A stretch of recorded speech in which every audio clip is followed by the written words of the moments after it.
अस्सलाम वालेकुम स्टूडेंट्स। इस वीडियो में हम एक्सरसाइज 1.3 के क्वेश्चन नंबर 6, 7 और 8 को सॉल्व करेंगे। क्वेश्चन नंबर 6 है, आपको दो मैट्रिक्स दिए गए ए एंड बी और इसके दो पार्ट्स हैं। पहले पार्ट के अंदर हमने फाइंड करना है 3a माइनस 2b को। तो ए मैट्रिक्स और बी मैट्रिक्स गिवन है। 3 टाइम्स ए, 3 लिखा, ए मैट्रिक्स लिखा, -2 और बी मैट्रिक्स। अब 3 को मल्टीप्लाई कर दें अंदर तमाम एंट्रीज के साथ। 3 1 time 3, 3 2 time 6 with the negative sign, 3 3 times 9 और 3 4 टाइम्स 12। और यहाँ से माइनस का साइन इधर ही रहेगा। 2 को मल्टीप्लाई कर दें, 2 0 time 0, 2 7 time 14, 2 3 time 6 with the negative sign, 2 8 time 16। अब ये दो मैट्रिक्स हमारे पास, इनको हमने सब्ट्रैक्ट करना है। सो मैट्रिक्स के सब्ट्रैक्शन के थ्रू हमने इसको सॉल्व किया और हमारे पास रिजल्टेंट मैट्रिक्स आया है 3 -20 15 और -4। अब इसका जो सेकंड पार्ट है उसमें 2a transpose -3b transpose find करना है। तो हमारे पास जो ए मैट्रिक्स दिया गया हमने उसका ए ट्रांसपोज लिख लिया। ट्रांसपोज में फिर बता देती हूँ कैसे लिया जाता है। रोज़ को कॉलम में लिखना होता है। ये जैसे 1 -2 पहली रो है, हॉरिजॉन्टल में लिखे गए, हम इसको वर्टिकल पोजीशन में लिख देंगे तो ये कॉलम बन जाएगा। फर्स्ट कॉलम बना दिया 1 -2 को। फिर 3 और 4 सेकंड रो थी, हमने 3 और 4 को सेकंड कॉलम बना दिया तो ये ए ट्रांसपोज आ गया। इसी तरह हमने बी मैट्रिक्स जो कि गिवन था उसका ट्रांसपोज खुद से लिख लिया। अब ए ट्रांसपोज मिल चुका है, इसको 2 से मल्टीप्लाई करेंगे तो हमने लिखा 2 और ये ए ट्रांसपोज डाल दिया। फिर माइनस का साइन 3 और बी ट्रांसपोज डाल दिया। अब 2 को अंदर मल्टीप्लाई करें, तमाम एंट्रीज के साथ मल्टीप्लाई होगा और यहाँ पे 3 भी मल्टीप्लाई करेंगे तमाम एंट्रीज के साथ। अब जो रिजल्टेंट मैट्रिक्स आए हैं उनको हमने सब्ट्रैक्ट करना है। तो यहाँ पे हमने उनकी सब्ट्रैक्शन की। 2 - 0 2, 6 माइनस माइनस प्लस 9, 6 + 9 15, -4 -21 -25 और 8 -24 -16 क्योंकि साइन बड़ी वैल्यू का आएगा।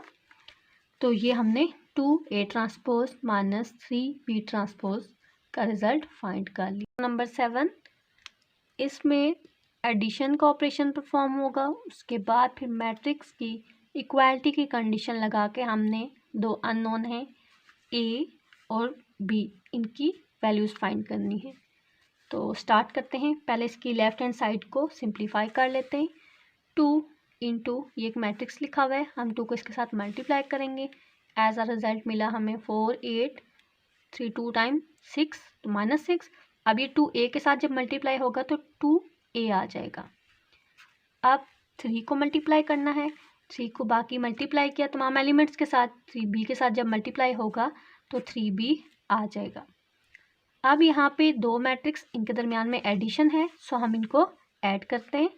जब ऐड किया तो 4 + 3, इसका रिजल्ट आ गया 7।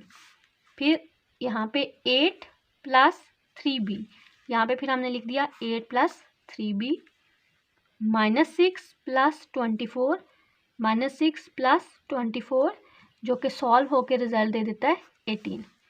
फिर यहाँ पे है 2a ± -12 तो ये आ जाएगा 2a - 12।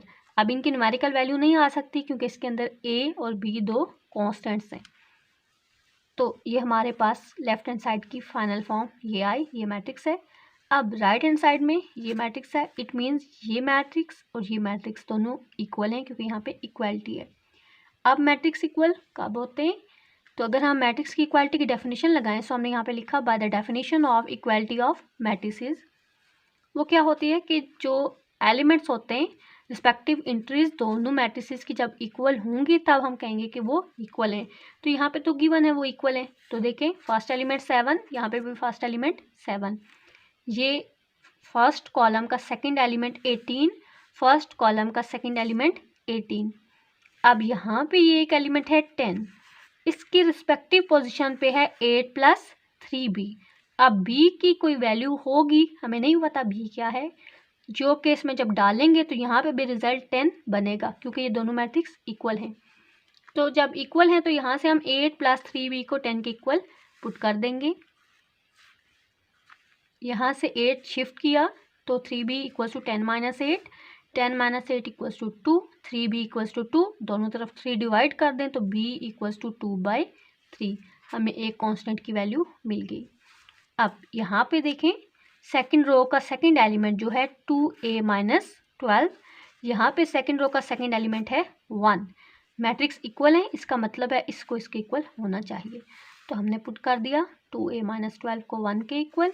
यहाँ से 2a इक्वल आ गया 12 + 1, 12 क्योंकि दूसरी तरफ शिफ्ट किया तो प्लस का साइन आ गया। अब 12 + 1 13, 2a + 13, तो दोनों तरफ 2 से डिवाइड करने से 13/2, तो दोनों अननोन हमने इसके अंदर फाइंड कर लिए। अब नेक्स्ट क्वेश्चन नंबर 8 है। क्वेश्चन नंबर 8 में आपको मैट्रिसेस दिए गए और आपने वेरीफाई करना है a + b whole transpose = a transpose + b transpose. तो हम क्या करेंगे, पहले लेफ्ट हैंड साइड लेंगे और उसके अंदर a + b फाइंड कर लेंगे। a matrix plus b matrix add किया, एज अ रिजल्ट हमें ये a + b मैट्रिक्स मिल गया। अब हमने a + b मैट्रिक्स का ट्रांसपोज लेना है। तो a + b मैट्रिक्स जो कि ये है, इसका ट्रांसपोज लेंगे तो हमने इसके ऊपर t लिख दिया। अब यहाँ पे जब हमने इसका ट्रांसपोज लिया, it implies a + b whole transpose = transpose कैसे लेते हैं, फर्स्ट रो थी उसको हमने फर्स्ट कॉलम बना दिया, 2 3 रो वाइज लिखा हुआ था, हमने इसको कॉलम वाइज वर्टिकल में लिख दिया 2 3। फिर सेकंड रो थी 2 1, हमने इसको सेकंड कॉलम बना दिया 2 1। तो ये हमारे पास a + b होल ट्रांसपोज मिल गया। राइट हैंड साइड क्या है, a ट्रांसपोज + b ट्रांसपोज। तो यहाँ पे हमने a ट्रांसपोज फाइंड किया और b ट्रांसपोज फाइंड किया, फिर a ट्रांसपोज में b ट्रांसपोज को ऐड किया, एज अ रिजल्ट ये मैट्रिक्स मिल गया। अब देखें, ये मैट्रिक्स है 2 2 3 1 और ये मैट्रिक्स भी था 2 2 3 1। तो इसको हमने इक्वेशन 1 कहा और इसको हमने 2 कहा। तो 1 और 2 क्या बता रही हैं कि a + b whole transpose = a transpose + b transpose. ये आसान था फर्स्ट पार्ट इसका। अब जो इसका नेक्स्ट पार्ट है, थर्ड पार्ट, ये डिफरेंट है। सेकंड पार्ट ऐसा ही है, आपने इसको खुद से अटेम्प्ट कर लेना है। थर्ड पार्ट में पूछा गया है कि a + a ट्रांसपोज सिमेट्रिक है, ये शो करें। यहाँ पे आपको पहले पता होना चाहिए कि सिमेट्रिक कहते किसे हैं। कोई भी मैट्रिक्स अगर आप उसका ट्रांसपोज लें और ट्रांसपोज लेने से उस पर कोई फ़र्क ना आए, मींस a ट्रांसपोज वापस a ही हासिल हो, ऐसे मैट्रिक्स को फिर हम कहते हैं सिमेट्रिक मैट्रिक्स। तो अगर हमने इसको शो करना है कि a + a ट्रांसपोज का जो रिज़ल्ट होगा वो सिमेट्रिक है, तो इसका क्या मतलब हुआ कि हमें इसका ट्रांसपोज लेना पड़ेगा। तो फिर अगर वो वापस इसी के बराबर आ जाता है, इसका मतलब है ये सिमेट्रिक है। तो पहले हम ये मैट्रिक्स फाइंड कर लेते हैं। हमें गिवन a है, a ट्रांसपोज हमने खुद से फाइंड किया, फिर a में हमने a ट्रांसपोज को ऐड किया, a लिखा और ये a ट्रांसपोज मैट्रिक्स लिखा, दोनों को ऐड किया तो हमें ये मैट्रिक्स मिला a + a ट्रांसपोज।